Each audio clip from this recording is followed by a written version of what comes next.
Cara, o reino invertido é uma coisa muito louca. Muito louca. Quando nós falamos de reino, quando a gente entende o reino, a gente entende um rei governando sobre tudo e sobre todos, e todo mundo baixando a cabeça, e ninguém pode fazer absolutamente nada. É verdade, o nosso rei é um rei sobre tudo e sobre todos. O nosso rei, ele vai governar com sua mão forte. É verdade, ele vai fazer isso. Mas antes, ele veio como um plebeu, para mostrar para você e para mim como a gente deve viver. Ele se fez carne. Que bom, agora eu posso ver o rostinho do pessoal. Show. Ele se fez carne, ele se esvaziou da sua glória. Ele veio mostrar para mim e para você que é possível viver uma vida diferente. Viver uma vida que agrade a Deus. Ele veio nos mostrar que é possível dizer não para o pecado. Ele veio nos mostrar que é possível viver uma vida feliz. O nosso Deus é um Deus top. E eu queria que você abrisse a sua Bíblia aí, no livro de 1 Coríntios.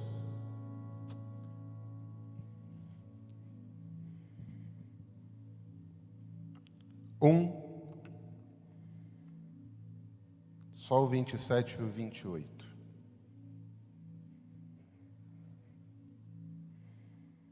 Nosso Deus veio chamar corajosos, sabia? Pastor, eu sou muito medroso. Ele pode te transformar num corajoso. Pastor, eu não tenho às vezes ânimo para muita coisa. Ele pode te dar ânimo. Pastor, eu me sinto o menor de casa. Ele pode fazer você se sentir o maior. Pastor, eu tenho medo de tudo. Ele pode te fazer uma pessoa não mais medrosa, mas que enfrenta situações de frente. Creia nisso. Creia nisso, porque nesses tempos que estão vindo, nesses tempos que nós estamos, nós precisamos de homens e mulheres corajosos. Homens e mulheres dispostos a fazer aquilo que o nosso rei quer. E diz assim a palavra dele: mas Deus escolheu as coisas loucas do mundo para confundir as sábias. E Deus escolheu as coisas fracas deste mundo para confundir as fortes. E Deus escolheu as coisas vis deste mundo, e as desprezíveis, e as que não são, para aniquilar as que são. Queridos, nesse momento, ora pela minha vida. Tem um pastor que eu gosto de escutar ele, que ele diz assim: ora pela minha vida, arranca de mim a palavra. Porque o que eu quero falar com vocês aqui, eu preciso que o Espírito Santo fale muito ao nosso coração nessa noite, não só com você, mas comigo também. Ore pela minha vida neste momento, e ore para que o Espírito Santo, desde o início do culto, como ele tem feito, que ele continue rasgando os céus, derramando bênçãos sobre vocês, sobre a minha vida. Pai, em nome de Jesus, estou aqui nessa noite, Senhor, para te adorar, para exaltar o teu santo nome, como nós fizemos. Mas na realidade, Senhor, o que nós precisamos entender é como o teu coração funciona, como o teu olhar funciona, como o Senhor olha para nós, como a nossa vida deveria ser e o quanto nós não estamos vivendo aquilo que o Senhor gostaria que nós vivêssemos. O Senhor tem tantos planos, tantos sonhos. O Senhor tem tantas conquistas para nós, que nós deveríamos apenas desejar isso. Mas muitas vezes, Senhor, nós nos sentimos, Senhor, desrespeitados. Nós nos sentimos, Senhor, desajeitados. Nós nos sentimos, Senhor, fracos. Nós nos sentimos humilhados. Nós nos sentimos que na nossa vida não vai haver poder, que o Senhor talvez não vá nos usar, que o Senhor não vai usar a minha vida, não vai usar a vida desse jovem. Mas não é isso que a tua palavra diz.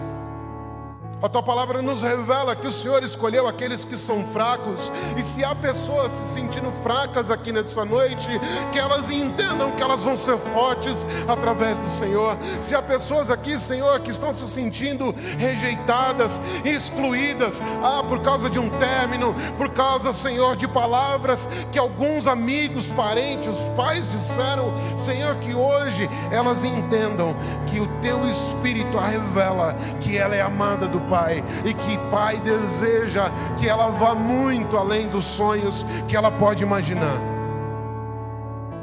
Há pessoas aqui, Senhor, talvez se sentindo desrespeitadas. Há jovens aqui, Senhor, sem um plano de futuro. Há jovens aqui sem um desafio. E a tua palavra nos desafia todos os dias a sermos melhores, a rejeitar aquilo que o mundo tem colocado na nossa frente, a rejeitar um namoro errado, a rejeitar um pedido de transa dentro do namoro, a rejeitar, Senhor, a tua palavra nos leva a isso, a rejeitar a bebida, a rejeitar o fumo, a rejeitar as drogas, a rejeitar os perversos caminhos que o mundo apresenta de forma tão gloriosa e magnífica. A tua palavra nos leva à luz nas nossas escuridões.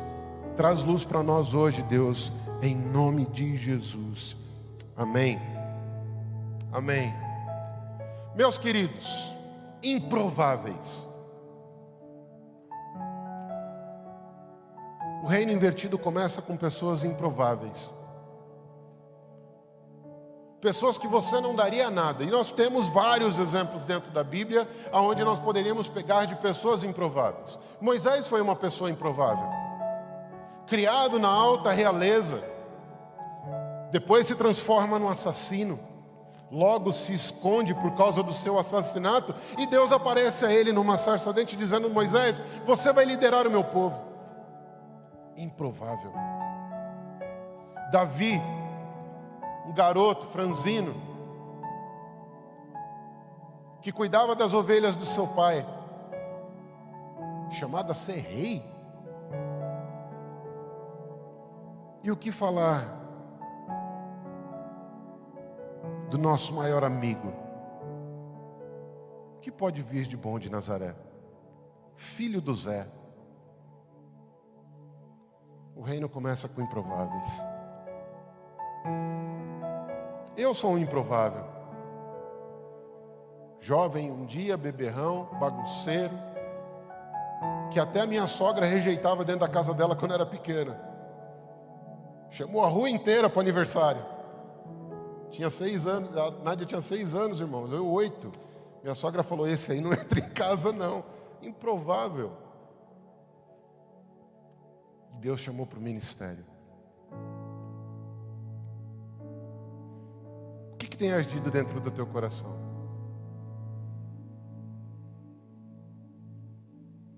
Talvez você olhe para mim e diga: pastor,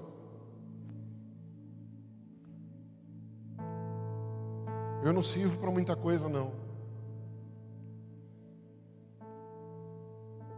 Eu tive um término de um relacionamento muito ruim, não era para acontecer isso. Eu estou andando por caminhos onde até o Senhor duvidaria.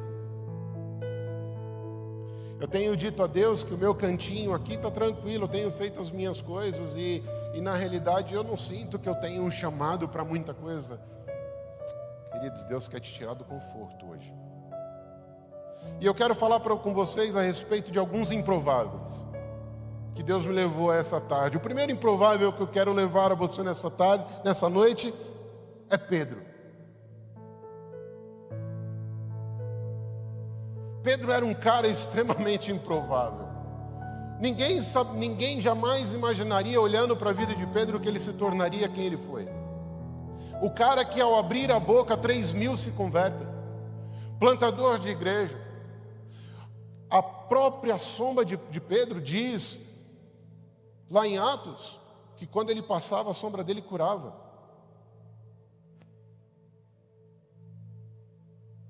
Mas se a gente olhar para a vida de Pedro, talvez a gente se enxergue nela.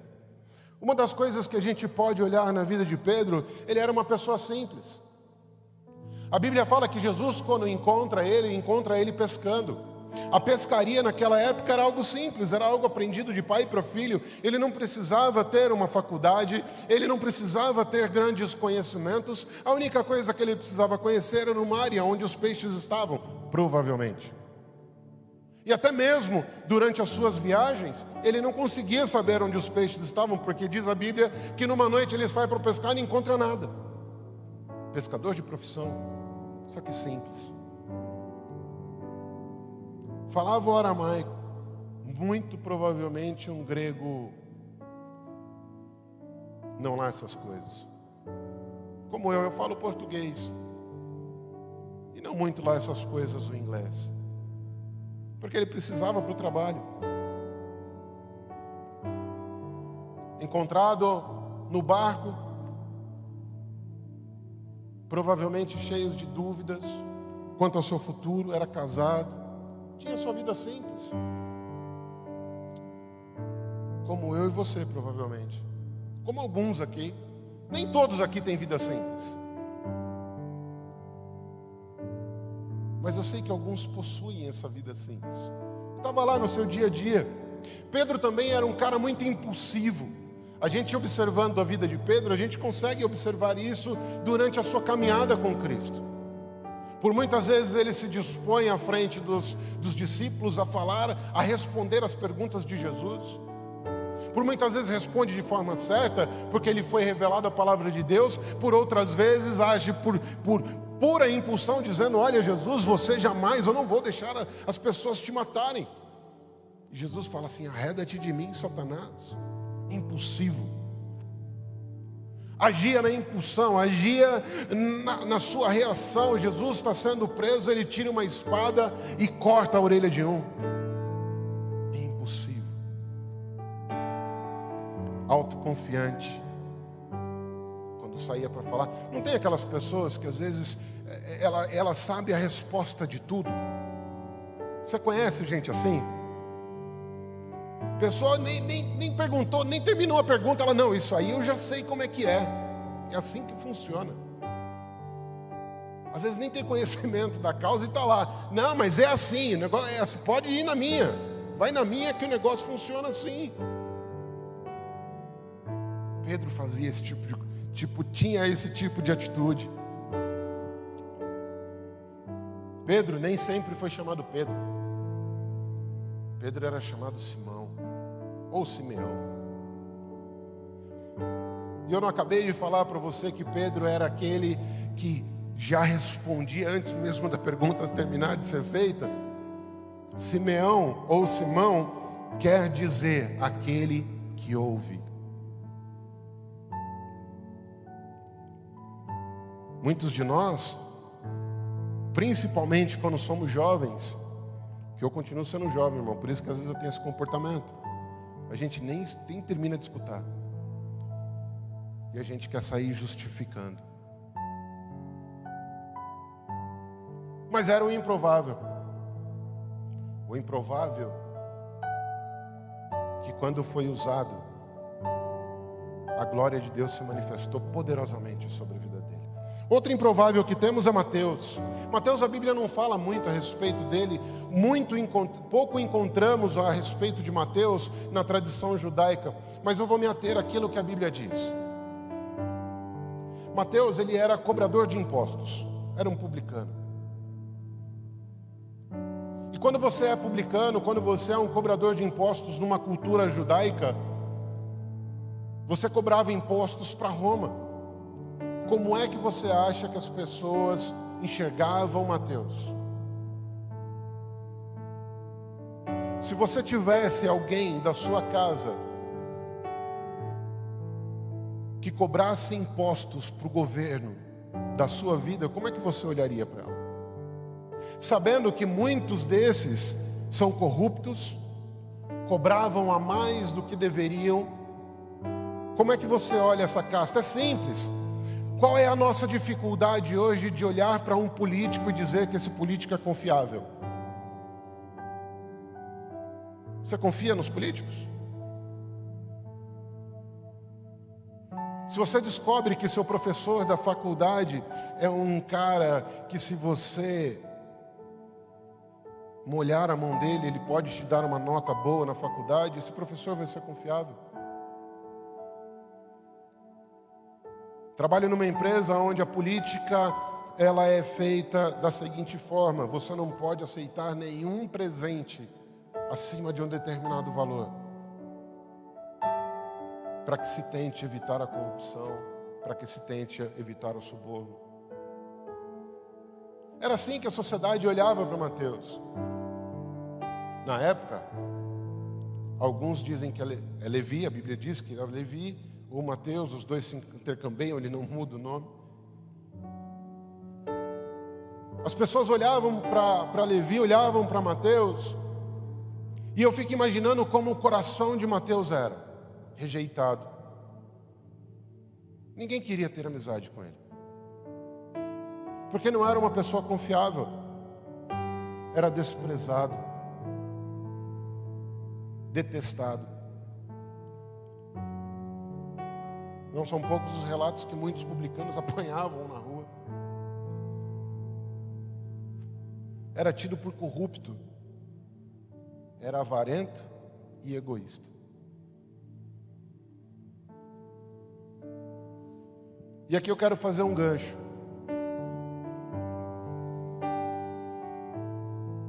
Talvez alguns de nós nos sintamos rejeitados.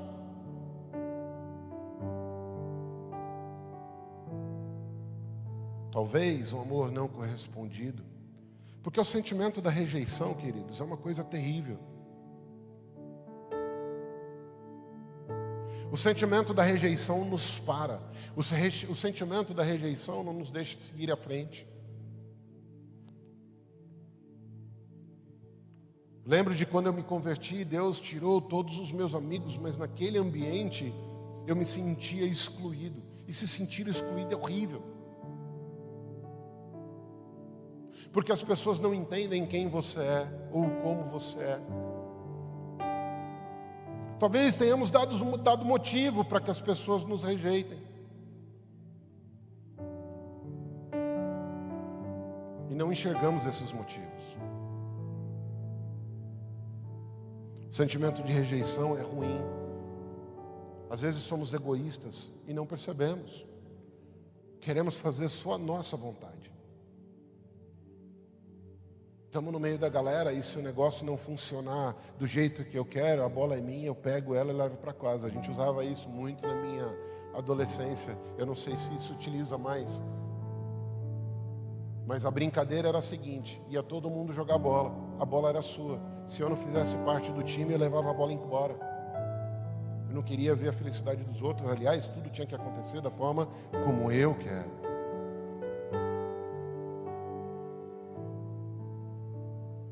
Sabe, aquelas pessoas que às vezes também não se tocam. Mateus era visto dessa forma, um improvável. E João, o apóstolo do amor. A Bíblia diz que ele foi aquele que recostou a sua cabeça sobre o peito de Jesus. Se você olhar o Evangelho de João, você vai ver que ele fala: esse era o apóstolo amado. Está certo que é ele se escrevendo de si mesmo ali, mas é verdade. Mas João nem sempre foi assim. Explosivo. Que pastor João era explosivo? Sim. A Bíblia diz que num determinado momento, Jesus estava entrando em Samaria, ele estava indo para Jerusalém, ele tinha que passar por Samaria, e os samaritanos não recebem Jesus, e ele, João e seu irmão chegam para Jesus e dizem: ei Jesus, por que não oremos a Deus para que mande fogo do céu, para consumir todos eles? Ele era calmo, até que pisasse no calo. Outro improvável. E o último que eu quero falar de improvável com você, temos vários. Paulo, inteligentíssimo. Talvez se Paulo vivesse hoje, ele teria se formado em Harvard. Poderoso, fazia parte dos fariseus. Era ele que assinava a carta que podia mandar matar um cristão, perseguidor da igreja, guardador e retentor da lei, porque era isso que um fariseu fazia. E tudo o que ele fez, que não foi pouca coisa, ele fez acreditando que era para Deus. Religioso, cego. Eu acho que vocês também devem conhecer pessoas que têm um pouco de conhecimento da Bíblia e ao tempo todo apontam o dedo e dizem: ei, você não pode fazer isso, ou você não deve fazer aquilo, ou a sua vida está desse jeito porque você cometeu isso e aquilo. A Bíblia fala que Paulo estava, quando Estevão foi apedrejado até a morte, as roupas de Estevão foram colocadas aos seus pés, e muito provavelmente ele estava gostando disso. Era alguém que ia de encontro à palavra, naquela época. Paulo, perseguidor, religioso, cego. A pergunta que eu me faço é: será que essas pessoas poderiam ter sido usadas por Deus? E talvez eu e você, nós tenhamos nos encontrado em alguma dessas. Talvez conhecemos demais a palavra. Estamos olhando para um pastor falar comigo aqui que citou apenas um único versículo, e eu poderia estar fazendo coisas diferentes ali em cima. Aliás, eu poderia ter sido chamado para pregar sobre os improváveis. Talvez você esteja com um sentimento de rejeição, que você não é merecedor, que nada na sua vida vai dar certo. Talvez você tenha esse sentimento de que as coisas não foram feitas para você. Talvez você seja inconstante. E a inconstância é ruim porque não te permite terminar nada, não te permite conhecer nada. Talvez você tenha um sentimento de que você nasceu por uma vida simples, porque a tua família é simples. Aliás, a sua família sempre te rejeitou. Talvez você não tenha sido convidado para festas como eu não fui quando eu era pequeno.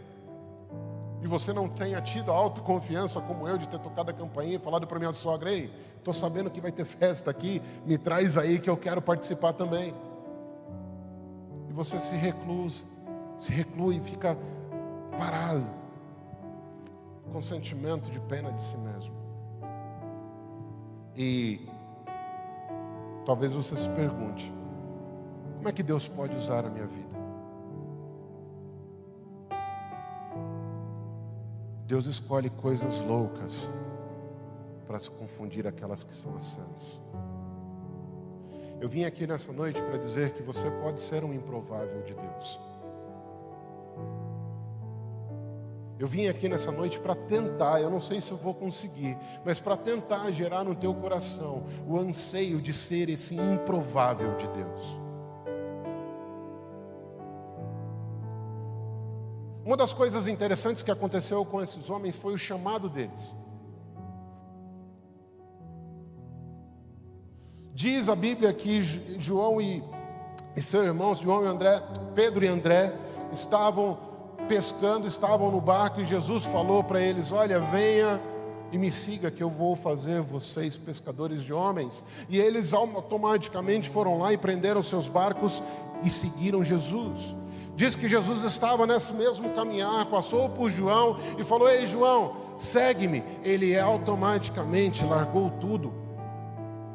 A Bíblia diz que ele rompeu com seu pai. Levi, Mateus, estava lá cobrando seus impostos. E Jesus falou assim: segue-me. E ele imediatamente seguiu. E Paulo estava indo fazer a maldade. E queridos, eu queria abrir meu coração com vocês nessa noite aqui, porque eu estou com algo incomodando meu coração desde o início do culto. Paulo estava indo fazer aquilo que não devia. E a impressão que eu tenho no Espírito hoje é que tem gente aqui que vai sair daqui e vai fazer o que não deve. Aliás, a tua cabeça não está nem aqui. Sua cabeça está em outro lugar. Cuidado. Cuidado, porque o Espírito está dizendo para você: não faz. Tenha a impressão do Espírito dentro do teu coração nessa noite, que Ele te liberte de você fazer algo que você não deve fazer. Eu sei que essa palavra não é para todos. Mas cuidado com o que você vai fazer hoje. Paulo estava saindo e foi para fazer aquilo que...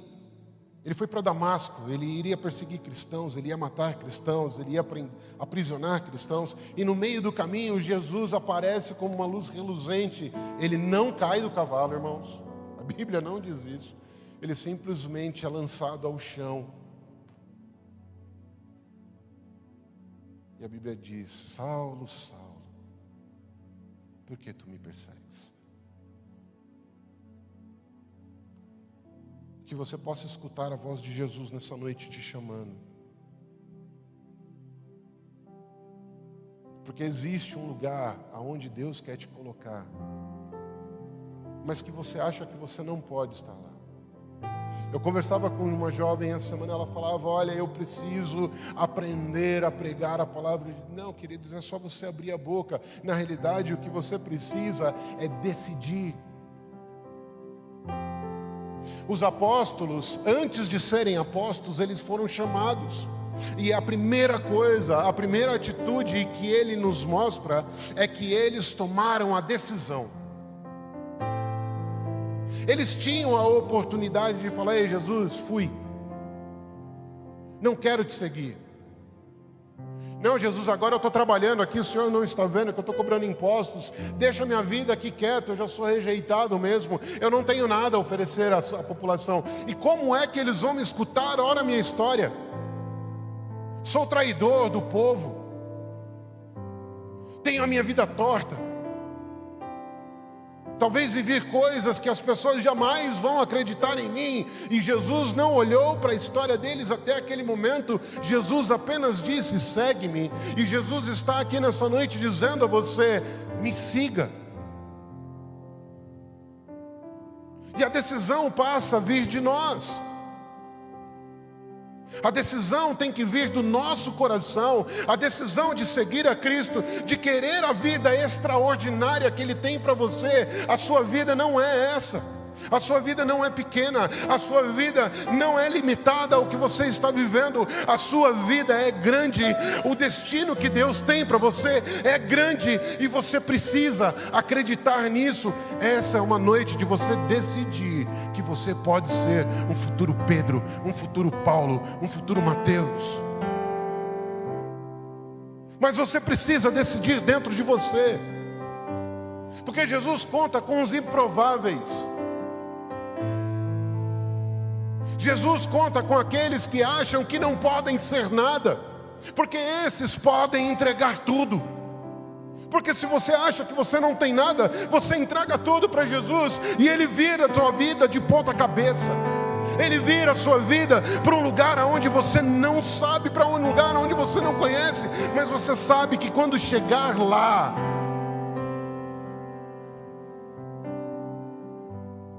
você precisa decidir. Você precisa decidir. E você sabe hoje como está a sua vida. Você sabe hoje o quanto você gasta de tempo esperando as coisas de Deus para você. Quem gosta de jogar videogame aqui? 2, 3 levantaram. Eu sei que tem mais, irmão. Quem gosta de jogar videogame aqui? Quem está doido, ansioso pelo PS5? Só eu?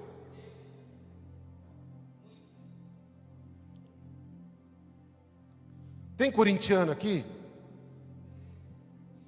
Quem está esperando que o Corinthians não caia esse ano?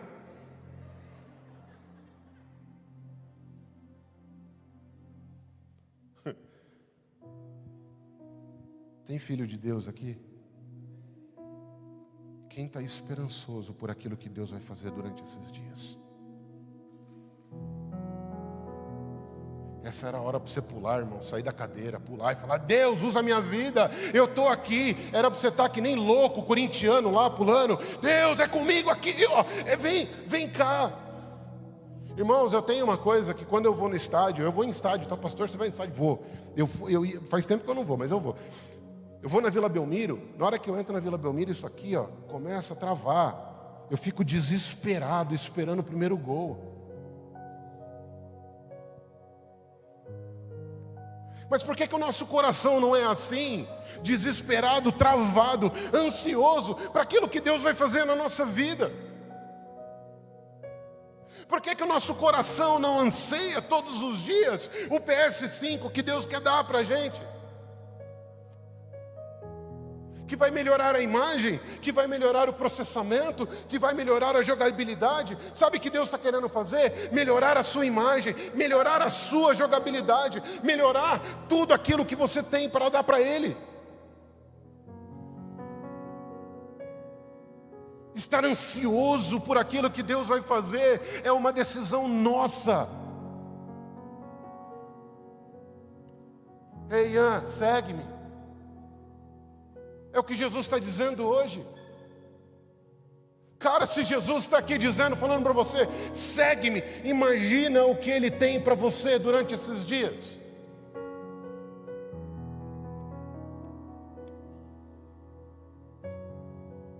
Pastor, eu sou um improvável, eu também. Pastor, Jesus não pode usar minha vida. Eu também falava que Ele não podia usar minha vida.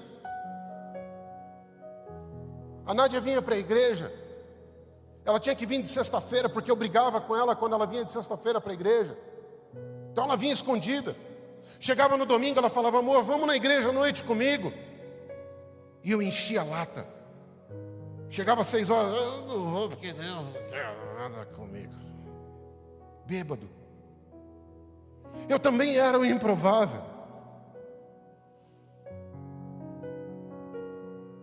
Você tem uma oportunidade que eu não tive, de andar com Jesus desde o começo, e Jesus transformar a sua vida, para que você chegue em lugares aonde você jamais imaginou. Quando que eu imaginei estar aqui pregando para vocês? Decida hoje. Decida hoje escolher o chamado de Jesus. O reino de Deus começa com os improváveis. Isaías diz que conformosos são os pés daquele que anunciam as boas novas. Seja você, tenha em você a vontade de ter esses pés que vão levar as boas novas. Deus sabe o desejo que eu tenho no coração. Eu queria ver essa igreja repleta de jovens. Eu queria que na hora que você escutasse: ah, Deus tem um chamado para você, dizer, glória a Deus, vem comigo. Eu queria que você escutasse na hora que Jesus falasse assim: a quem enviarei? E você falasse: eu sou um homem de lábios impuros. E o anjo viesse e tocasse os seus lábios com uma brasa quente, para você ser homem de lábios puros.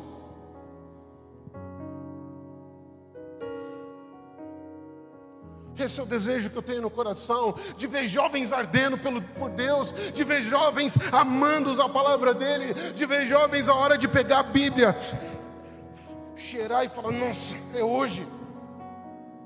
É hoje que eu ganho alguém para Cristo. É hoje que eu levo aquele meu amigo que está torto. Não você fica torto com ele.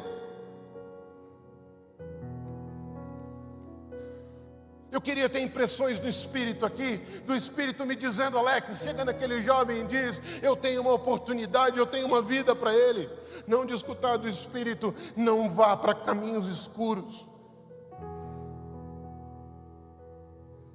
Mas isso depende de você, não depende de mim.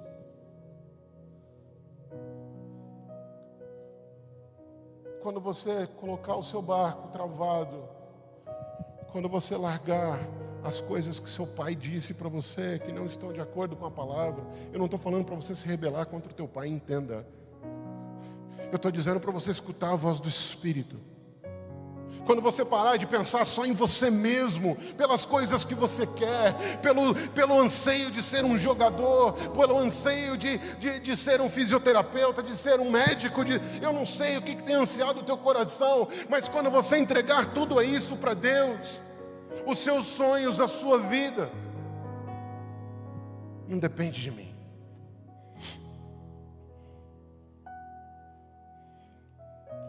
A segunda é: busque intimidade. Uma vez que você decidiu, busque intimidade. Pedro não foi o homem que foi em Atos 2 e 3, a vida toda.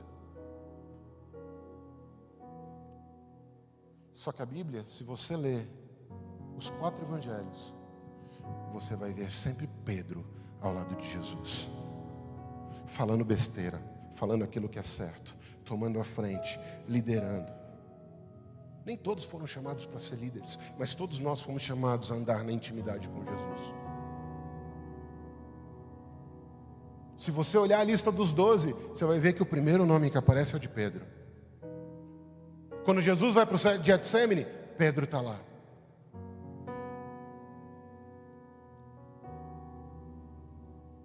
João, a mesma coisa. João foi além. Diz que quando Jesus foi crucificado, João estava lá, na frente da cruz. E Pedro, se escondendo. Talvez hoje você esteja como Pedro, se escondendo. Porque um dia você andou com Cristo de forma que muitas pessoas olhavam o ministério na sua vida. Mas aí você errou, negou a Cristo. Talvez você não ficou ali vendo Jesus sendo crucificado. Mas a Bíblia fala que Jesus foi atrás de Pedro na praia. Falou: ei Pedro, eu conto com você. Eu conto com seus pés. Sabe por quê? Porque Pedro tinha intimidade. Na intimidade a gente não pode esconder as coisas. Na intimidade você não pode falar para Jesus aquilo que está doendo e esconder dele. Não, Deus, está tudo bem. Não, não está tudo bem. Olha, Senhor, eu sou tentado dia após dia nisso. Eu tenho as minhas emoções frustradas, eu tenho as minhas emoções desbalanceadas. Infelizmente, eu sempre caio nisso aqui. Na intimidade, você não pode ter reservas. Na intimidade, você não pode voltar a fazer o que você fazia antes. Pedro, uma hora, decidiu voltar a fazer aquilo que ele estava fazendo. Cresci pescador, vou morrer pescador. E Jesus disse para ele: apacenta as minhas ovelhas. Mas e aquele apóstolo ali, aquele que é chamado João, apóstolo do amor lá? Ele vai morrer também? Como é que é o negócio dele lá? Ele falou: não interessa a vida dele, eu estou falando com você. O tipo de morte que você vai ter vai glorificar a minha vida. E a Bíblia diz, a Bíblia não, os estudiosos dizem, os historiadores, que a morte de Pedro foi crucificado de cabeça para baixo, porque ele diz: a minha morte tem que glorificar o meu Deus, eu não mereço morrer da mesma forma que ele. Um homem extremamente usado. Gosto muito de Pedro, irmãos. E a última. esteja pronto. Sabe, Jesus, quando Ele chama os improváveis, Ele chama primeiro para curar. Eu sei que há jovens aqui que foram curados pelo Espírito Santo. Alguns tiveram a manifestação do Espírito no corpo. Outros foram curados na alma, nas emoções. Outros tiveram um reavivamento. Deus fez renascer o Espírito. Jesus, Ele vem chamar os improváveis, a primeira coisa que Ele faz é curá-los. Dá propósito, dá direção. Ei, Pedro, vem, que eu vou te fazer pescador de homens. João, me segue, que eu vou te mostrar o reino. Me segue, que eu vou te mostrar os fins dos tempos. Ei, Paulo, você está me perseguindo? Agora você vai mostrar para os outros o que é a minha igreja. Jesus, Ele te cura e te dá propósito. Só que antes de Ele te enviar para o propósito, Ele te treina. Ele mostra como viver uma vida feliz, de como viver uma vida contente. Ele te mostra como você deve agir diante das circunstâncias ruins. Ele fala que quando você é fraco é que você é forte. Ele fala que quando você perde a sua vida é que você vai ganhar. Ele vai te ensinando as coisas do reino. E uma vez que o reino entra dentro de você, uma vez que você está curado, está treinado, Jesus já te ensinou, Ele te envia.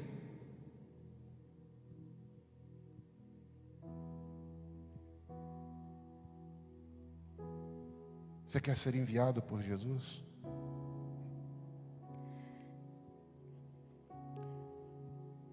Nós falamos de futebol aqui, né? O campeonato de 2021 está vindo aí.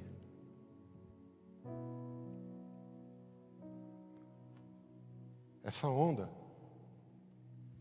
que fez com que vocês estivessem com máscara embaixo está machucando muita gente. Está deixando pessoas perdidas, desesperadas, sem propósito. Pessoas que não conseguem ter a esperança da vida. Pessoas com medo de sair de casa. Pessoas com medo de viver. Pessoas com medo de sonhar. Pessoas que não sabem para onde vão porque não acreditam na vida eterna. Jovens que estão se perdendo no mundo e que vão se perder ainda mais, porque eu não sei se vocês andam por aqui durante a noite, mas todos os bares que eu vou está lotado. Eu não vou no bar, tá, irmão? Passa na frente, deixa eu corrigir isso aqui.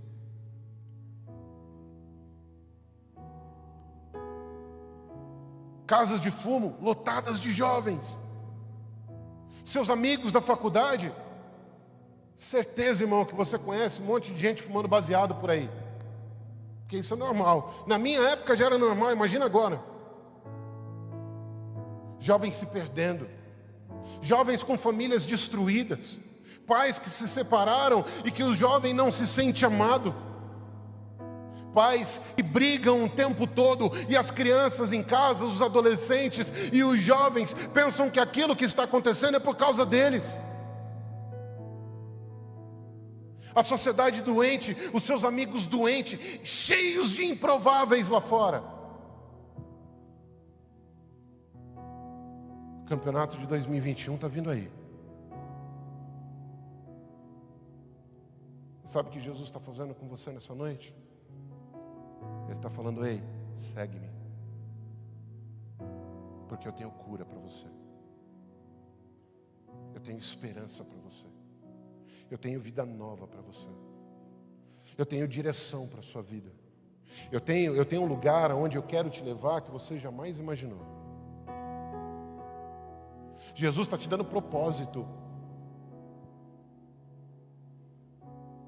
Meu reino precisa de gente.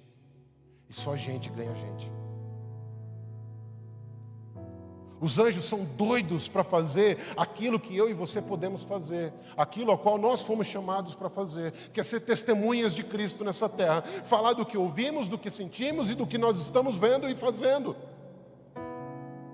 Só fala daquilo que conhece quem está vivendo com Cristo. O que Jesus está dizendo para você, eu tenho vida para você.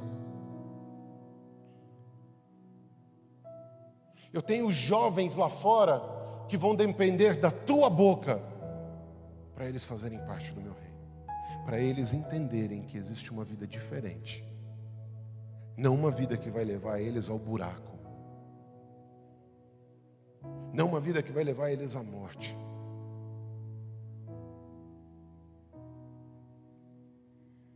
Jesus está te chamando, está te curando, está te dando propósito. Agora existe uma coisa que você precisa fazer nessa noite: decidir. Quando você decidir, a intimidade de Deus vai chegar a você. Quando você decidir, a luz de Deus vai brilhar por você. Quando você decidir, o Espírito Santo vai te batizar com fogo e com poder. Porque quando nós decidimos, significa que nós estamos ansiando pela sua presença. Significa que nós estamos como os discípulos lá em Jerusalém, esperando a vinda do Espírito Santo tomar conta do nosso corpo, para que sinais e maravilhas do nosso Senhor aconteçam através da minha e da sua vida. Fiquemos de pé.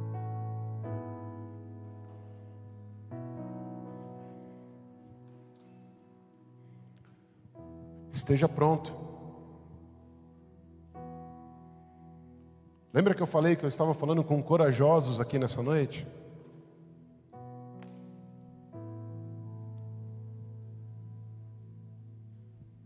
Só corajosos deixam os sentimentos negativos, depressivos de lado, para viver a vida que Jesus tem para nós. Só corajosos largam aquilo que não faz sentido para viver o espetacular de Jesus. Só corajosos levantam a mão e dizem: eis-me aqui, Senhor. Eis-me aqui para que o Senhor faça através da minha vida o que o Senhor bem desejar. Só corajosos dizem sim, ainda com todas as falhas, porque nós somos improváveis. O mundo olha para nós e diz: pode vir alguma coisa boa daí?